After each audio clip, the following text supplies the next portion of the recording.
De gemeente Noord-Friesland en Danterbediel binnen druk dwaande met het project Sociale Bouwmarkt.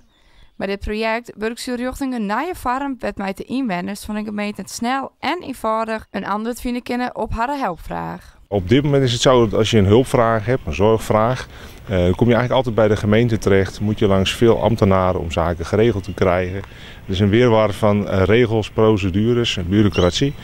En dat moet anders kunnen. We weten dat zo'n 8 van de 10 inwoners binnen onze gemeente, voordat ze bij ons komen, zelf al onderzoek plegen. Dus goed weten wat ze zelf willen. Dus ook 8 van de 10 aanvragen die we krijgen, kunnen we eigenlijk 1 op 1 honoreren. Dus waarom zullen we het dan niet een klein beetje makkelijker maken? Het bouwteam van het project gaat bij alle dorpen deel in de 2 gemeenten. Om de bewoners te informeren en haar mening over de sociale bouwmarkt te jaren. Vraag aan mensen wat zij belangrijk vinden als ze hulp zoeken. Hoe ze in het proces, stel je zoekt een scootmobiel. Ja, hoe zou je dan die keuze willen maken? Heb je dan heel veel van ons nodig of veel van jezelf? Zo proberen wij een beetje te horen van de mensen wat zij nodig hebben. Daarnaast wijzen we gewoon op de enquête die wij online hebben staan. Dus we hebben ook een hele online marketing. Dat gaat lekker, want we hebben volgens mij nu al bijna 1300 reacties. Nou, dat is best veel. Dus we zijn erg tevreden en vandaag zijn we in Reitsum aan de slag. En zullen deze mensen ook proberen te enthousiasmeren om een mening te geven. Goedendag. Goedemorgen. Wij zijn van de gemeente en wij zijn bezig met een project, de sociale bouwmarkt.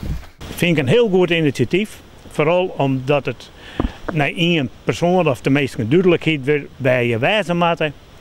En dat het een heel goed voor de mensen werken zal, denk ik. Vooral hier in zulke plekjes. Op 10 november kunnen mensen een enquête invullen. Daarna gaan de gemeente Noord-Friesland en Danterbediel aan de slag om een vervolg op te zetten. Dan geven we alle antwoorden en alles wat er verteld is. Ook in de gesprekken met de mensen en de vragenlijsten geven we al je bielkoor lezen. En dan moet er eigenlijk ook brainstormd worden van wat komt er nou eigenlijk al je uit? Hè? Wat haar mensen al je verteld? Welke kant wil ze graag uit? Wat is handig?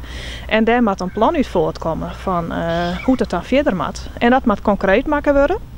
Want uiteindelijk willen we heel graag dat dat in het beleid komt en in uw werkwijze en dat dat echt praktisch uitvoerbaar is. Als het plan er is, had er VS tot van we willen een bepaalde kant uit om het voor de bewoners makkelijker te maken, dan geven we ook waarom naar de inwoners en naar de zorgaanbieders om te checken van dit is nou wat er uitkomt en wat we doen willen.